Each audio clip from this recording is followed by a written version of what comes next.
If I were to ask you what your favorite dungeon in the Zelda series is, you're probably going to describe it in one of two ways. You're either going to talk about its atmosphere, or you're going to talk about its mechanics. Players who value atmosphere tend to love the Forest Temple. They love the Shadow Temple. They love the music, the lore, the textures, the feeling of walking into a haunted house. In contrast, the mechanics players love the Water Temple. They love the Great Bay Temple. They love the pipes, the flow, the satisfaction of turning a valve here and watching something change over there. But the best dungeons in the series, the ones almost everyone agrees on, are the ones that manage to be a perfect mix of both. Take the Stone Tower Temple in Majora's Mask. On one hand, it has a bloody history. It feels intimidating, it feels mysterious. It has a deep lore in this incredible cursed vibe. But on the other hand, it has a brilliant, distinct mechanic, flipping the entire dungeon upside down. The mechanism serves the atmosphere, and the atmosphere breathes life into the mechanism. Now, look at Breath of the Wild. The open world itself is oozing with atmosphere. It is arguably the most immersive Hyrule ever built. We love to run around endlessly, interact with its people, and just live in a world that feels so alive. But when we get to the dungeons, the places that are usually the strongest representation of atmosphere, we hit a serious wall. The Divine Beasts have almost no internal atmosphere. They are, by design, nearly pure mechanics. And while that's impressive, it clashes with how Zelda has trained us to read dungeons for decades. We've always used atmosphere as the emotional context for our puzzles. When the context disappears, the same mechanical complexity suddenly feels cold. This is what makes them feel so different from everything that came before. The real tragedy of the Divine Beast is not that they're bad designs, not at all really. It's that Eiji Aonuma finally built the perfect machines, and in doing so, revealed how fragile the soul of a dungeon really is when its illusion fails. To be completely fair to Aonuma, this wasn't an accident. In fact, if you look at his history, the Divine Beasts were more like an inevitability than a mistake. This is exactly the design philosophy he has been chasing his entire life. Before he was at Nintendo, Eiji Aonuma was attending the Tokyo University of the Arts, an exceptionally competitive and prestigious institution where he earned his master's degree in composition design.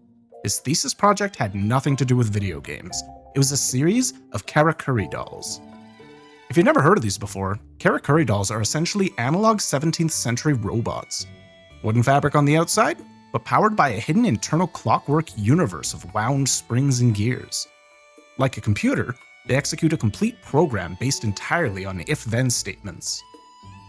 You see, the key to Karakuri Dolls is that you're witnessing the magic while the machine itself remains hidden. Their fluid movements give lifelike qualities that leave you wondering, how does it do that? Precisely because you cannot see the gears turning. Aonuma doesn't speak much about his time before Nintendo, but he does briefly mention his interview with Miyamoto. I did an interview and had my first encounter with Nintendo's chief developer, Shigeru Miyamoto, who happened to love the dolls I brought. He said, if you want to make things like that, Nintendo might be a good place for you to work. When Miyamoto hired him, he didn't do it because Aonuma could code a video game. He did it because Aonuma understood structure in 3 dimensions. He saw a guy who understood how to build a complicated Karakuri doll, and more importantly, knew the magic of seeing a system work so flawlessly and how that makes the audience feel. And once you understand that, you start to see Aonuma's fingerprints all over the series. Aonuma's mechanical philosophy became a defining through line in designing what can only be described as Karakuri dungeons. While earlier dungeons like the Forest Temple leaned heavily on atmosphere, and the Fire Temple had its share of structural puzzles, they still relied on relatively straightforward linear progression. Now the Water Temple demanded something different. Suddenly, we had to understand the entire dungeon as this massive, interconnected hydraulic system, remember what was where and what changes when you operate the machine, so you can backtrack to access new areas. This was a big change from what we were typically used to. We were now made to pull the strings of the whole machine and connect room-based actions to dungeon-wide reactions. Of course, the pause button and boot swapping did not make this easier, as it was hard to hold the entire building in your mind when you had to spend so much time opening and closing the menu. Luckily, the Water Temple had an incredible atmosphere. I personally love being in the Water Temple. It's magical in its own way to watch the light dance up and down the walls as it reflects off the water. Even the room with Darklink provided an eerie contrast. it felt like an entirely different world. The vibes were so well done that even while you're getting lost for an entire hour with no idea which way was up, it still felt like a real part of your adventure. Another great example of Karakuri Dungeons is the Arbiter's Ground in Twilight Princess. Listen, it literally turned Link into a cog in the machine with the fan-favorite spinner item. You physically lock yourself into the floor and turn the gears and change the state of the dungeon, even if it's just for linear purposes. This was one of the moments where it feels like the mechanic of the dungeon was done so well that the magic actually had weight. We love the Arbiter's Ground because of the spinner, and we love the spinner because of how it was used in the Arbiter's Ground. The atmosphere complements the mechanic so much that when we didn't get the chance to really use the spinner's gear-turning function almost anywhere else, we were kind of disappointed and left wanting more. Hell, the entire game of Majora's Mask is basically one giant Karakuri doll. The clock tower itself stands as the perfect symbol. Intricate gears hidden behind stone walls, counting down to total catastrophe. You see all these people going about their lives in a way that seems almost realistic, yet they too are just gears turning gears. Everyone in the world performs a set of actions for a set amount of time, and then it resets to its initial state and does it all over again. This is the Karakuri illusion at its most powerful. The world just feels alive, even though it is entirely governed by if-then structure. Replaying Majora's Mask is a satisfying experience because you have the benefit of already knowing how everything in the system works, so you can plan yourself being the perfect cog in the machine you already mastered, and just enjoy getting lost in the atmosphere. For this reason, Majora's Mask is a perfect example of Aonuma's philosophy, because it creates the ultimate illusion of life through the ultimate use of structure. Even later in the series, the Ancient Cistern in Skyward Sword is arguably the best Karakuri dungeon ever made. It's not too different from a Divine Beast, really. You are physically moving a giant statue, operating a three-dimensional machine, even going through the trademark water physics. But it's wrapped in this incredible story of the Buddhist hell and the spider's thread. The engineering was there, and it was awesome. But the atmosphere once again carried it. We went through it visually captivated and appreciated the entire structure as we engaged with it, as it told its own story, even if it's questionable whether that story even belongs in the Zelda universe in the first place. So when you really look at it, Aonuma's design philosophy has been a straight line pointing towards the Divine Beasts this entire time. This is his manifestation of a personal masterpiece. He has always been building dungeons where the player has to manage the infrastructure as a 3D object. However, it is the atmosphere that gives context to the puzzles and creates the magic that allows us to marvel at complex design. Using the word atmosphere to describe The Legend of Zelda feels a bit like trying to describe gravity. It's more than a feature of the world, it's the force holding the world together. It's so fundamental, so pervasive that we usually don't even think about it until the moment it's gone, and we suddenly feel the emptiness. So why were the Divine Beasts so different? As the natural result of the philosophy he has pursued his entire career, Aonuma finally broke the chains of convention so completely that he sacrificed the illusion itself. He decided to remove the magic and just show us the gears. This is the root of the issue with the Divine Beasts. Even if we really wanted to, we have to put in some mental effort just to find any atmosphere there. Nothing is technically broken. What's broken is the feeling. The Divine Beasts are magnificent machines. They are profound puzzles. Each of them are different and unique and masterfully crafted. But we, as the player, don't have the context for engineering Karakuri dolls. We have the context for exploring and surviving dungeons. The design feels like an invitation to see the strings, showing us the way he sees things. And there's nothing inherently wrong with that. It's just radically different from how Zelda traditionally creates wonder. Of course, this is just talking about their mechanics. The majority of complaints about the Divine Beasts almost all boil down to the fact that they feel sterile as physical spaces, regardless of the emotional story being told around them. They all look the same from the inside, and because they're primarily mechanical puzzles with an identical Sheikah aesthetic, they blur together in memory.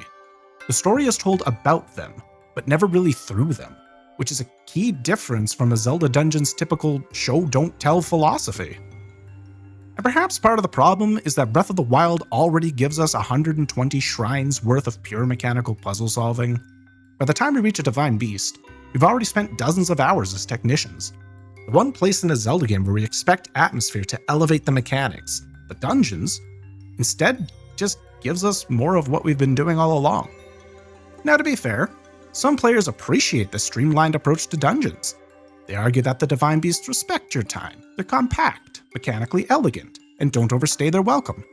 In a game built around exploration and freedom, which I certainly loved, having dungeons that can be completed in any order without massive difficulty spikes makes sense.